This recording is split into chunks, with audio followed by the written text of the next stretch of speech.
وما خلقت الجن والإنس إلا ليعبدون.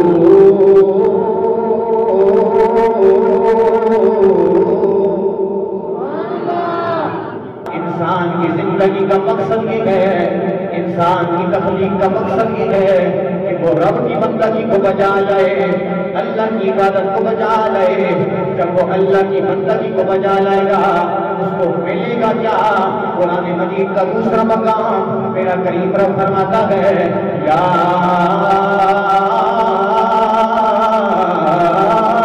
ایھا الناس اعبدوا ربکم الذی خلقکم والذین من قبلکم لعلکم تتقون۔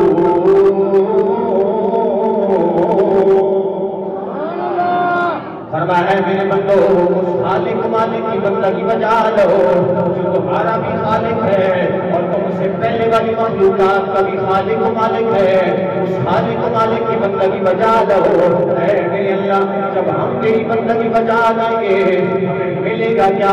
فرمایا ہم آپ کو تقویٰ بھی عطا فرمائیں گے، طہارت بھی نصیب فرمائیں گے۔